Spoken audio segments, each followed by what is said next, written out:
Saya terlalu terbayang salib, nampak salib, jin kafir sedang masuk. Karena di salib itu ada jin kafir. Dari mana masuknya jin kafir? Karena ada patung. Kepalanya ke kiri apa ke kanan? Ada yang ingat kan? Nah itu ada jin di dalamnya, jin kafir. Di dalam patung itu ada jin kafir. Makanya kita tidak boleh menyimpan patung. Jin kafir itulah yang mengajak. Makanya kalau keluarga kita di rumah sakit, di dalamnya ada jin kafir itu, tutup itu. Kalau sampai dia sakratul maut, kita tak ada di situ. Dia sedang diajak jin kafir. Berhasil. Berapa keluarga orang Islam yang mati dalam keadaan su'ul khatimah, dipanggil jin, haleluya, mati kafir. Nauzubillah. Dia mengucapkan kepada saya, Habib Rizik, selamat Natal. Saya tahu artinya, selamat hari lahir Yesus Kristus anak Tuhan. Sebagai anak Tuhan, mestinya saya tersinggung dong. Untuk gue gak kepret. Nah kalau kita tersinggung kan mestinya kita kepret, betul? Kurang ajar lu, anak Tuhan dari mana? Kalau Yesus anak Tuhan, bidangnya siapa?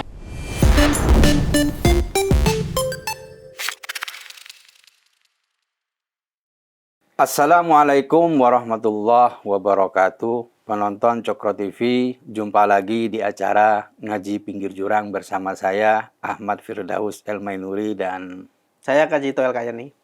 Gimana kabarnya Mas? Alhamdulillah Mas Firdaus. Alhamdulillah. Ini taping pertama setelah pelantikan presiden. Wih, babak baru. Babak baru. Ya.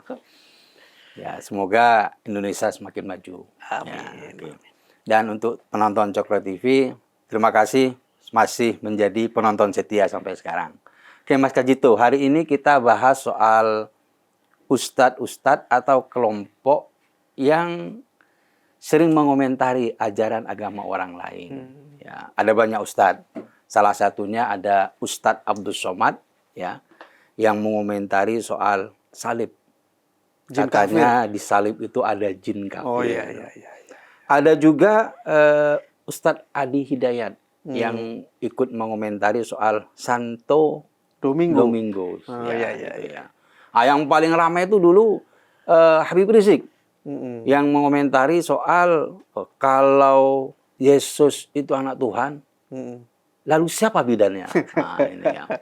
Jadi ini kalau Ustadz yang ikut mengomentari ajaran agama lain, bahkan ini juga diikuti oleh kalau artis contohnya ya, bahkan kita tahu lah artis hijrah ya, Syahrini. Oh, Syahrini. Ya, Syahrini itu juga mengomentari soal Yesus juga. Katanya Yesus itu ya kalau di agama Islam Tuhan itu ya maha kuat, maha segalanya. Nah, itu loh. Dan dia juga ikut-ikutan mengomentari soal ajaran agama orang lain. Gimana nih menurut Mas Kajito melihat fenomena seperti ini? Menurut saya orang-orang yang turut campur dengan ajaran lain, turut campur dengan agama orang lain itu ya kurang kerjaan aja ya. Dari dalam agama Islam aja masih banyak yang harus dibenahi, bahkan secara personal ya, siapapun dia, mau Syahrini, mau siapapun ya. Itu juga kalaupun mereka hijrah itu kan justru malah banyak yang harus dibenahi lagi, diperbaiki lagi gitu loh. Karena sebelumnya mereka mungkin melakukan ketidaktaatan dalam beragama. Ketika hijrah, mereka seharusnya kan memperbaiki diri, baik ucapan, tindakan, dan sebagainya. Nah, ini yang terjadi di masyarakat itu kan bukan hanya orang awamnya ya, bukan orang hijrah itu kan awam ya biasanya ya. Bahkan orang-orang yang dianggap kompeten, capable seperti Ustadz Abdus Somad, Ustadz Adi Hidayat, Rizik Syihab, dan seterusnya. Itu kan orang-orang yang sebenarnya punya pengetahuan gitu loh, pemahaman soal agama. Tapi pemahaman mereka terhadap toleransi, pemahaman mereka terhadap ada umat beragama lain di Indonesia, bahwa Indonesia itu bukan negara agama, ini yang kurang gitu. Tapi kan ini dianggap sebagai bagian dari dakwah, Mas. Jadi kan untuk kita ini kan sebagai umat Islam diminta untuk berdakwah.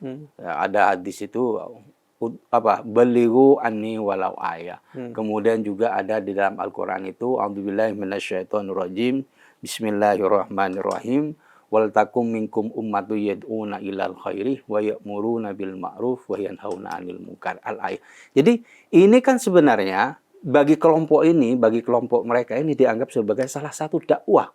Betul. Dengan cara apa? Dengan cara mengomentari ajaran agama orang lain. Ini bagian dari dakwah juga gitu. Ya, tujuannya dakwah. Gitu. Tujuannya dakwah. Iya, iya. Kalau tujuannya dakwah sebenarnya baik ya, bisa dikatakan begitu. Cuman caranya yang salah. Nah, tujuannya baik, caranya yang kurang baik. Nah, di sini kan tadi Mas Firdaus ngutip soal hadis ya. Soal balighu anni walau ayat, sampaikan daripadaku walaupun hanya satu ayat. Itu kan terkandung pemahaman di sana bahwa yang disampaikan di sana itu sesuatu yang benar-benar dipahami dulu. Jangan kamu asal wah otak-atik gatok aja. Yesus kan menurut agama Kristen anak Tuhan. Tuhan kan sebagai itu otak-atik gatok gitu loh. Artinya bahwa ketika kamu menyinggung agama lain, kamu miskin informasi sebenarnya soal agama lain. Orang yang beragama Kristen saja belum tentu menguasai teologinya yang mendalam kan. Apalagi kamu yang non-Kristen gitu loh. Jadi itu gak bijaksana. Kemudian tadi ada ayat yang tentang itu wal takum minkum ummatan tadi. Itu jadi memang harus umat yang mengajak. Betul, itu memang sering ya dijadikan patokan ajakan untuk berdakwah ya. Itu terutama untuk apa ya, untuk kelompok hijrah tadi yang itu wah jadi ada dorongan, ada ini semangat baru. Wah, ini perintah Quran harus kita jalankan gitu. Semangat baru untuk ibadah, untuk ini kan harus ditularkan ke orang lain. Iya, maksudnya gitu. Dengan cara gimana? Ya dengan cara pertama dengan memperlihatkan, dengan cara mengajak, atau tidak melalui akun media sosial mereka, gitulah. Ini kan bagaimana cara mereka menularkan itu loh Mas. Ya, sebenarnya kalau kita mau kembali ke tafsirnya, secara spesifik ayatnya itu tidak begitu pemahamannya ya, secara spesifik ya.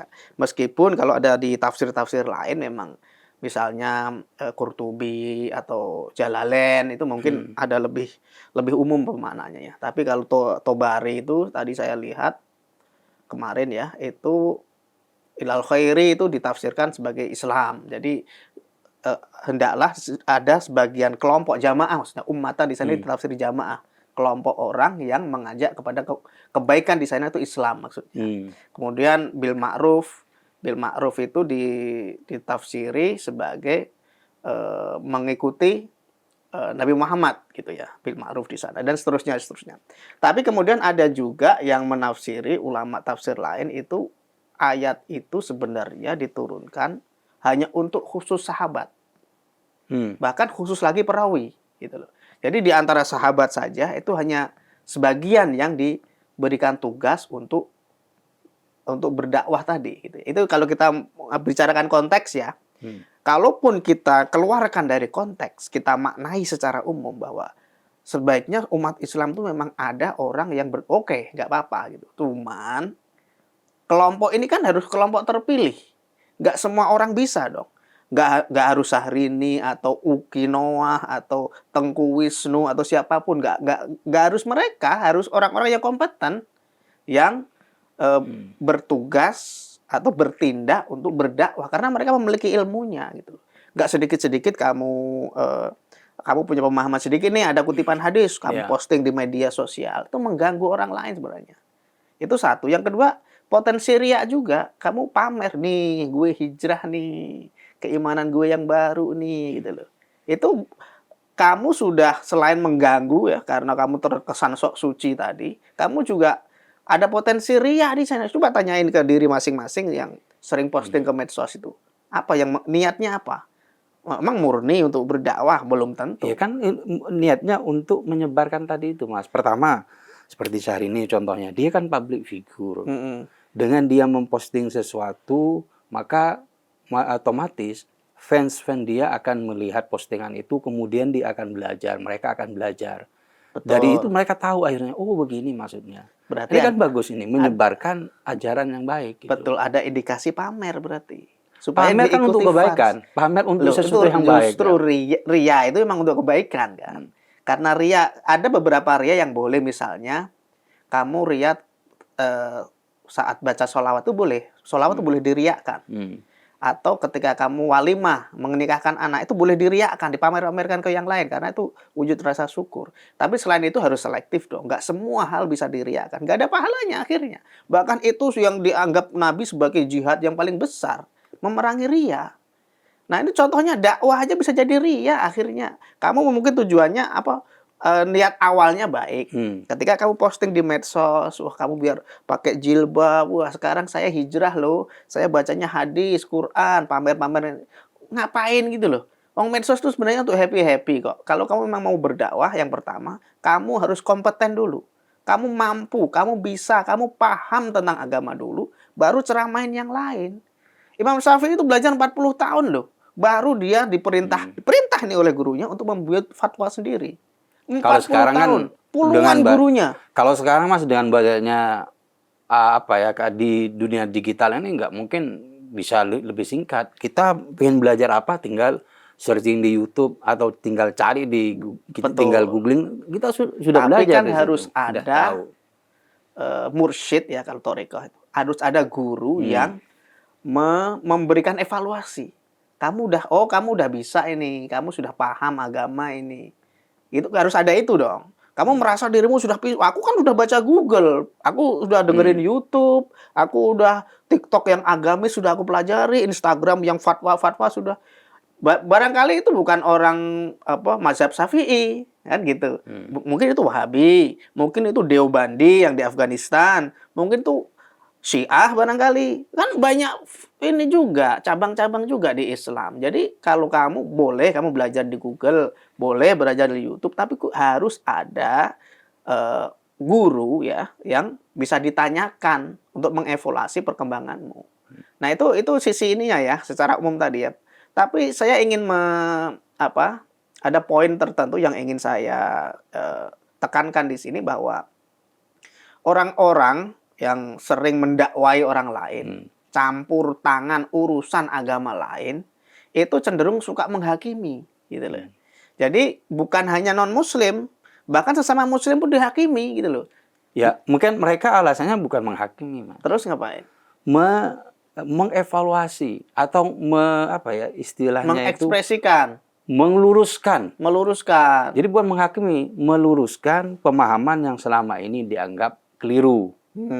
Meluruskan aktivitas atau ritual yang selama ini di luar yang dianggap salah menurut dia. Ya, menurut dia. Makanya kalau mereka menganggapnya bukan menghakimi, meluruskan. Nah, itu yang harus orang-orang seperti ini yang suka menjudge orang lain, suka menghakimi orang lain, suka menjadi juri bagi orang lain, itu mestinya mereka memiliki pemahaman yang luas. Itu tandanya kalau orang suka menghakimi, pemahaman agamanya cetek, pasti itu. Pemahaman tentang pendapat ulama pasti sedikit. Mungkin dia baca terjemahan, satu terjemahan aja, tapi dia nggak akan baca tafsir Quran. Tafsir itu ratusan, banyak banget. Dan itu kalau ummahat yang tafsir pokok-pokok induk-induknya tafsir itu ada beberapa ya. Tobari, Ibnu Katsir dan sebagainya. Qurtubi, Jalalain termasuk.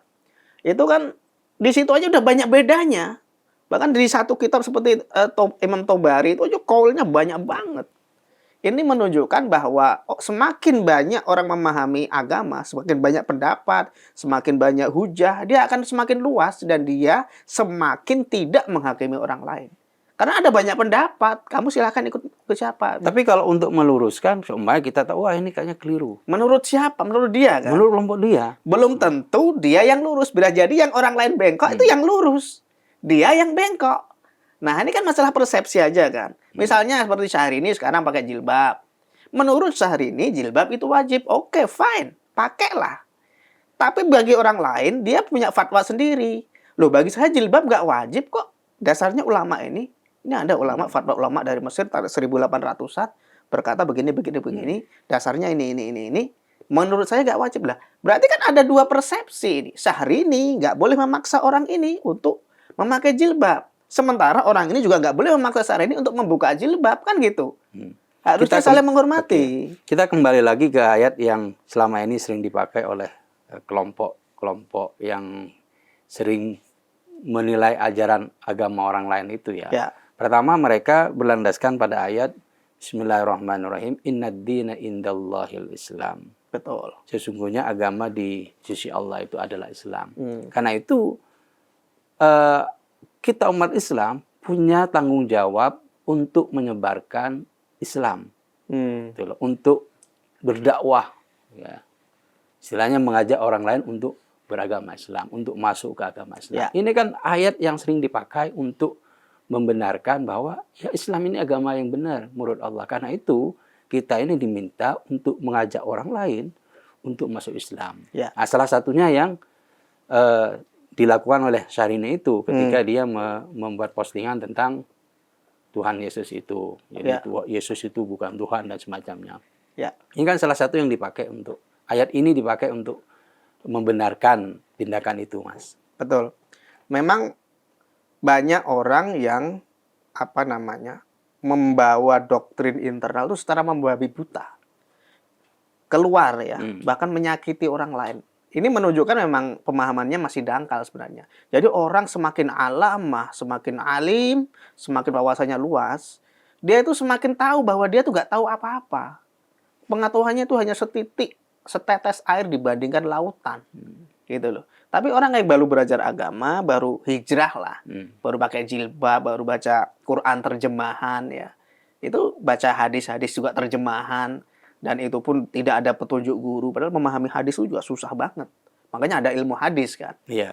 Ada ilmu Quran dan seterusnya. Nah ini akhirnya gitu yang keluar. Jadinya doktrin-doktrin yang berbahaya bagi umat yang lain. Tujuannya dakwah. Caranya salah. Tujuannya baik, caranya yang salah. Makanya kan sebenarnya ada tuntunan dalam Quran juga ya. Saya ingin mengutip sebuah ayat. Bismillahirrahmanirrahim. Ud'u ila sabili rabbika bil hikmah wal mau'izatil hasanah wajadilhum billati hiya ahsan inna rabbaka huwa a'lamu biman dhalla an sabilihi wa huwa a'lamu bil muhtadin. Artinya bahwa kita itu diminta untuk berdakwah, katakanlah ya. Ya kalau di sini ya Nabi Muhammad ya perintahnya pertama kali dengan cara bil hikmah wal mau'izatil hasanah. Kalau di dalam tafsir bil hikmah itu diartikan sebagai Quran maknanya ya. Dengan ayat-ayat Tuhan, dengan wahyu Tuhan, bil hikmah. Cuman kalau secara luas kita maknai dengan bijaksana. Gitu ya. Dengan lemah lembut, dengan cara yang baik. Bal mau'izatil hasanah dengan contoh-contoh yang baik, dengan cara-cara yang sopan gitu. Wajadilhum billati hiya ahsan, dan berdebatlah. Debatlah mereka dengan cara-cara yang baik. Debat bukan seperti Zakir Naik misalnya kan. Itu kan debat tapi merendahkan yang lain gitu. Nah kan debat seperti itu. Wajadilhum billati ahsan. Ya, Kan beda. billati hiya ahsan itu Tapi kan maksudnya kalau ya, debat itu kan sebenarnya salah satunya untuk mencari mana yang benar gitu kan. belum tentu. Itu kan tergantung bagaimana kualitas orang. Sebenarnya tujuan debat itu hanya untuk mengasah ketajaman argumen. Bukan untuk mencari benar dan salah. Karena pada akhirnya yang menyimpulkan itu orang lain, bukan kita. Jadi kalau ada perdebatan, kalau niatnya aja udah salah, makanya tuntunan Quran itu wajadilhum billati hiya ahsan. Yang lebih baik, ini memang ada ayat lain itu memang debatnya dengan ahli kitab sebenarnya. Itu nggak boleh berdebat dengan ahli kitab dengan cara-cara yang buruk. Kenapa? Kalau kamu menjelekkan ahli kitab Yahudi Nasrani, nanti mereka balik menjelekkan Tuhanmu, gitu loh. Padahal Tuhannya sama. Nah ini yang ditakuti, makanya nggak boleh. Kamu nggak boleh mendebat dengan cara kotor dengan kelompok-kelompok ini. Secara umum dengan non-muslim sebenarnya. Kalau kamu memaki menjelek-jelekan sesembahan mereka, mereka juga akan menjelek-jelekan sesembahan. Akhirnya akan jelek semua. Ini tuntunan Quran tuh begitu. Jadi kamu boleh berdakwah. Tujuanmu baik, tapi caramu yang benar. Billati hiya ahsan, bil hikmah, mau ido hasanah dan seterusnya dan seterusnya. Ini yang sering dilupakan oleh orang-orang yang mendadak hijrah tadi, mendadak jadi dai, mu'alaf baru setahun 2 tahun jadi ustadz dan seterusnya. Padahal proses untuk belajar agama, saya misalnya dari kecil saya belajar agama, padahal madrasahnya ibtidaiyah, sanawiyah, aliyah, pesantren dan seterusnya. tapi merasa belum paham agama ini. Iya, itu dianggap sebagai orang yang tidak cinta Islam malah. Jadi kalau kita tidak mau berdakwah, tidak mau mendakwahkan Islam, kita tuh kadang dianggap sebagai orang yang tidak serius mencintai agama Islam, tidak serius untuk menyebarkan agama Islam. Ya. Salah satunya ya, ketika kita serius cinta sama Islam, ya ayo sebarkan agama Islam. Gitu. Betul. Cinta kepada Islam itu nggak harus diwujudkan dengan permusuhan. Itu kan banyak orang yang mengutip ayat-ayat kital, ayat-ayat perang, ya, waktu zaman jihad lah pakai senjata untuk zaman damai. Kalau zaman dulu jihad pakai pedang, pakai onta, pakai kuda gitu kan, perang kita di padang pasir orang-orang itu. Sekarang kan nggak gitu jihadnya. Jihad apa? Mengajarkan agama itu jihad. Menyantuni anak yatim, orang-orang yang miskin, orang Islam yang miskin itu juga jihad juga. Mencari nafkah untuk keluargamu itu jihad juga. Itu akhirnya yang persepsinya melenceng. Mereka karena gairah pemurnian Islam, supaya kata itu menurut dalilnya itu udkhulu fis silmi kafah, gitu kan. Ya, jadi masuklah ke dalam Islam secara sempurna. Total. Ya, secara jangan kafah. setengah-setengah. Iya, jangan setengah-setengah. Akhirnya mereka memang menganggap orang lain tuh salah semua. Itu pakai hukum palu. Jadi orang kalau pakai hukum palu, apapun yang dilihatnya itu jadi kayak paku, pengen maluin semua gitu. Semuanya salah. Nah, ini makanya banyak dari mereka itu yang selain tadi menyebarkan kebencian, juga mereka selain menghakimi ya, mereka juga menyebarkan kebencian kepada kelompok lain. Seperti yang kata Ustadz Abdul Somad tadi, ada jin kafir disalib. Atau yang Rizik tadi, kalau Yesus anak Tuhan, siapa bidannya? Ya itu kan sebenarnya bukan kebencian sebenarnya. Apa tuh? Kita kan hanya mengajari kepada umat Islam. Umat Islam ini kan orang-orang di masyarakat bawah itu kadang masih bingung. Jadi dengan cara itu mereka tahu, dengan cara kalau seumpamanya Yesus anak Tuhan, siapa itu bidannya? Orang-orang kan akhirnya mikir, bener ya. Jadi ini kan untuk memberikan pelajaran kepada masyarakat-masyarakat yang di bawah itu. Betul, kalau tujuannya ingin mengajari ya tentang keimanan Islam ya, tentang keimanan yang diajarkan oleh Nabi dan seterusnya, ya mungkin tujuannya baik, tujuannya ya, tapi caranya sekali lagi yang nggak benar gitu. Kalau kamu ingin mengajarkan doktrin, itu sebisa mungkin yang pertama jangan membuat potensi adanya permusuhan dengan umat lain. Apalagi ini bukan negara agama ya. Konfliknya pasti timbul besar gitu loh. Nah ini yang harus dicegah sejak sekarang. Makanya selain kamu hobi menghakimi, yang nggak boleh itu kamu juga jangan menyebarkan kebencian. Karena kalau sudah bibit ini dipupuk oleh para ulama, para dai, tinggal nunggu ini kok pemicu saja, trigger. Ketika ada trigger, udah tuh konflik berdarah itu. Karena ini soal keyakinan, ini yang bahaya gitu loh. Makanya kenapa para dai itu kalau perlu disertifikasi, bukan hanya ilmunya, mentalnya juga. Kalau dia sakit, saraf ya, orangnya agak psiko, suka marah, suka nyari musuh, jangan jadi dai dong. Ngapain kamu memperkeruh suasana? Gitu loh. Jadi bukan hanya ini soal menegakkan ajaran Islam, tapi ini juga secara luas untuk mewujudkan situasi yang kondusif. Ini negara bersama, bukan negaranya orang Islam saja, tapi juga negaranya orang Kristen, orang Hindu, orang Konghucu dan sebagainya. Ini yang banyak salah gunakan oleh para dai-dai itu, terutama kelompok-kelompok yang baru belajar agama tapi merasa paling paham agama. Bahkan ada kelompok itu yang artis-artis tadi yang saya sebut itu juga gurunya Wahabi. Akhirnya paham yang dipahami itu, yang diajarkan mereka itu paham Wahabi, paham takfiri, paham Islam ekstrim. Dikit-dikit mengkafirkan. Seperti Uki itu kan, wah saya dengar musik tuh, saya gitu loh.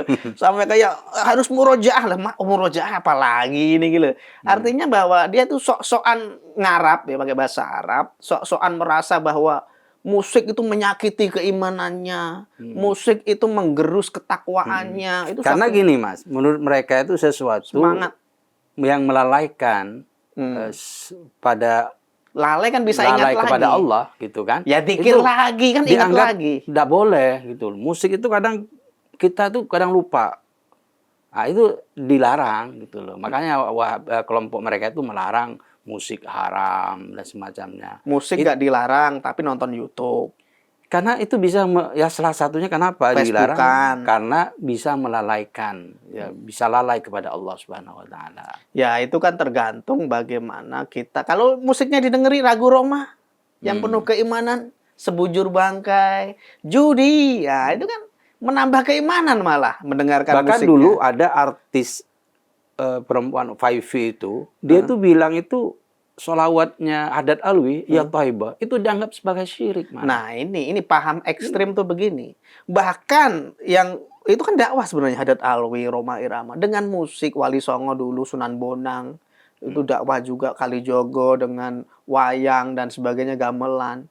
Itu kan sebenarnya bagus, malah diharam-haramkan oleh kelompok yang baru ini loh, kelompok yang newbie, baru-baru ngerasain Islam. Wahabi itu kan baru 1800 lah, gitu kan. Ya karena itu dianggap tidak kafah gitu, Mas. Ya, makanya. Makanya kan udhulu fisilmi kafah. Jadi mereka dia tuh dianggap tidak masuk Islam secara kafah. Itu kan menurut mereka, sekali lagi. Kafah itu menurut mereka ya harus nggak boleh denger musik, nggak boleh denger wajah perempuan, gitu. Nggak boleh lihat. Nggak boleh, pokoknya semua hal itu dipenjara, nggak boleh, haram, semua haram. Jadi dunia ini jadikan neraka oleh mereka, gitu loh.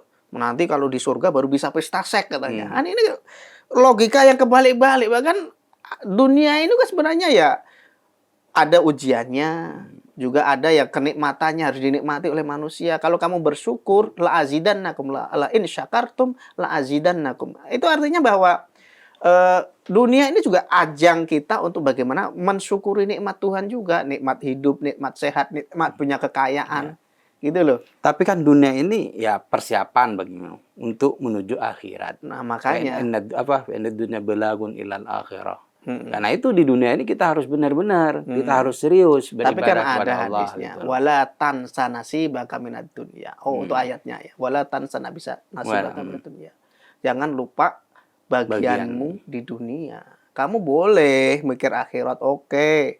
Tapi keluargamu nggak ada yang ngasih makan, istrimu nggak ada yang beliin pakaian, beli sabun, dari mana?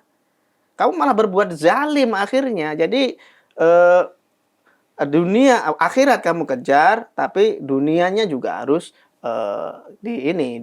diurusin gitu ya. Jangan diteledorin, akhirnya malah berbuat zalim dan seterusnya.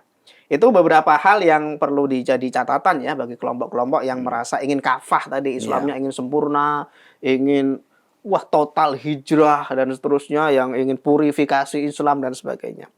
Padahal ada bahaya-bahaya yang sering dilupakan. Salah satu contohnya adalah orang-orang ini kadang suka nyebarin hoax, gitu loh. Ya dulu banyak lah, apalagi kalau waktu zaman Ahok, Jokowi dulu kan. Wah itu hoaxnya banyak banget. Waduh ini. Padahal itu sumbernya dari medsos.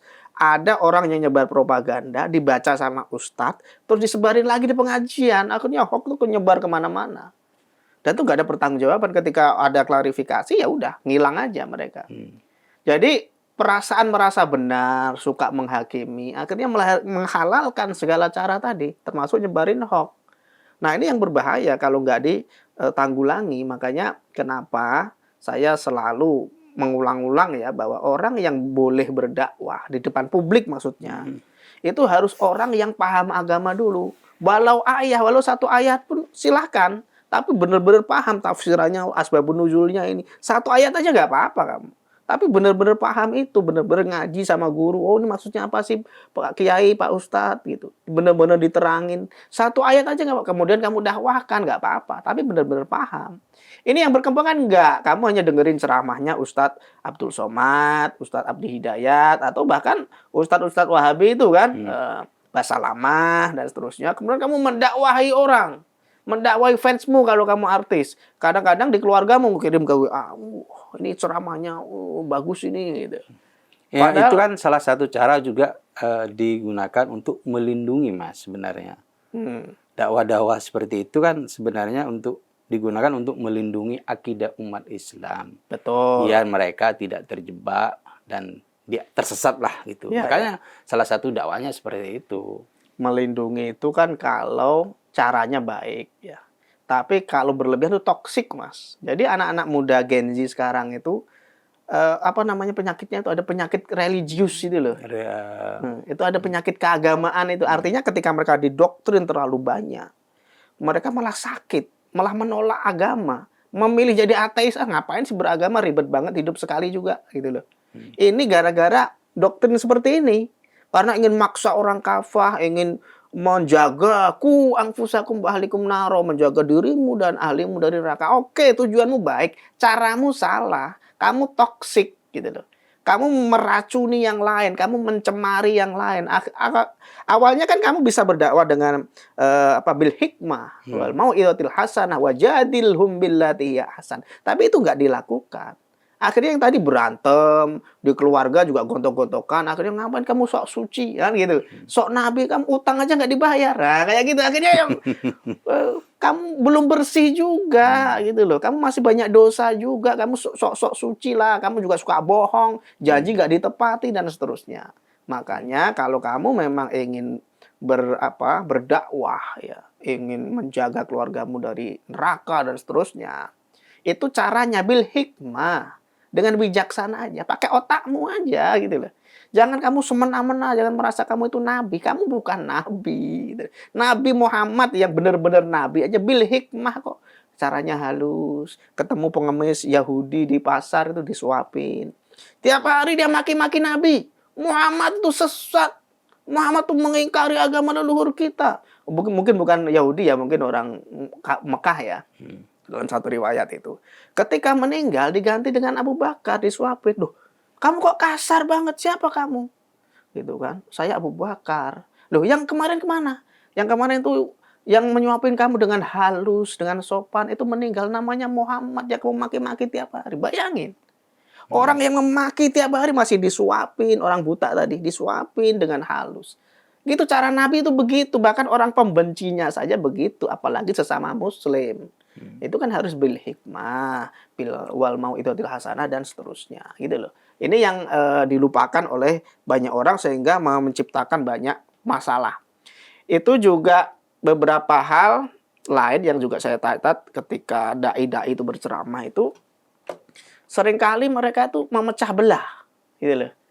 Menciptakan segregasi di antara masyarakat, antara Muslim dengan Kristen misalnya, antara Jawa dengan Cina misalnya, antara banyaklah ada faksi golongan-golongan misalnya, antara kelompok Wahabi dengan non Wahabi. Tapi kan memang berbeda kan, Mas? Loh, ya memang berbeda. Kan memang berbeda. Tapi nggak perlu ditegaskan. Memang sudah ada perbedaan kan sebenarnya. Iya. Justru kalau ada perbedaan itu kan Bhinneka Tunggal Ika kita ini. Moto negara kita kan itu. Kita itu memang berbeda. Indonesia itu beragam, macam-macam, plural. Makanya kita itu perlu disatukan. Kita harus mencari kesamaan, bukan perbedaan. Kalau perbedaan yang kita besar-besarkan, bubar negara ini. Karena begitu banyak perbedaan. Makanya kalau ada ustadz-ustadz, dai-dai yang punya jamaah banyak, seperti Ustadz Abdul Somad, Rizik Syihab, Ustadz Hidayah, tolong jangan menciptakan segregasi, perpecahan antar bangsa ini loh. Kamu boleh mengumpulkan doktrin keislaman, tapi kan kamu sadar kamu tuh direkam. Kecuali tertutup ya, nggak boleh ada handphone. Di ruangan tertutup nggak ada handphone, nggak ada apa, nggak ada rekaman, silahkan lah. Sampai nungging-nungging juga monggo lah. Tapi kalau kamu sudah secara sadar kamu itu direkam dan potensi rekaman ini menyebar, kamu berarti secara sadar kamu menzalimi bangsa Indonesia, umat lain di Indonesia. Ini yang harus ditanamkan oleh para dai itu. Kalau ini nggak dijaga, bisa bubar Indonesia. Makanya kenapa kemarin ada FPI di itu Sulawesi itu di mana itu yang teriak-teriak mau bikin poso dan sebagainya. Itu karena ya begitu, jamaahnya begitu, FPI lagi kan, anunya jamaahnya Rizik. Dan ini yang perlu kita cegah. Nggak boleh dong kalau dikit-dikit kita mancing permusuhan, kebencian, dikit-dikit kita menghakimi yang lain, dikit-dikit kita ingin menciptakan segregasi, ya nggak boleh. Terlalu ini berharga ini yang dikorbankan. Oke lah, para dai itu dapat honor misalnya, namanya semakin melejit, jamaahnya semakin yakin, tapi dampaknya. Berarti kan dakwanya sukses berarti. Kenapa? Kalau dia semakin terkenal, jamaahnya semakin Ya. banyak, berarti kan dakwahnya Ya betul, berhasil. itu secara komersil dia dapat keuntungan. Tapi dampaknya umat Islam dirugikan, bahkan bangsa Indonesia dirugikan. Karena Islam ya, Islam yang sebenarnya ya itu nggak hanya satu pendapat maksud saya. Ya. Islam yang sebenarnya itu juga memiliki banyak faksi, banyak firqah, banyak cabang-cabang gitu. Ya kita harus memahami itu bahwa Islam tuh nggak bisa kamu bikin satu, kamu murnikan hanya satu, hanya Wahabi misalnya, nggak bisa. Di Indonesia aja organisasinya banyak, ada Muhammadiyah, ada NU, ada LDII, ada Tarbiyah, ada Persis, ya macam-macam. Hanya organisasinya itu bukan hanya bentuk luarnya ya, amaliyahnya juga udah beda lagi. Di dalam NU ada blok ini lagi, ada bloknya Gus Dur, ada bloknya Caimin. Nah, akhirnya kan ada NU bagian Tasikmalaya. Oh, kok beda ya sama NU yang di Semarang misalnya. Jadi akhirnya Islam itu firqahnya memang banyak, bahkan di sesama Nahdlatul Ulama saja bisa beda-beda. Makanya kita harus memahami perbedaan ini. Indonesia beragam, plural, berbeda-beda. Tapi bukan perbedaan itu yang harus kita besar-besarkan. Kita harus berjuang untuk mencari kesamaan, kesatuan, dan kebersamaan. Kira-kira begitu, Mas. Oke. Terima kasih Mas Kajito. Ya. Diskusi yang menarik, ngaji pinggir jurang yang menarik. Ya, semoga kita bisa mengambil hikmah dari diskusi kali ini bahwa ada cara yang baik untuk berdakwah.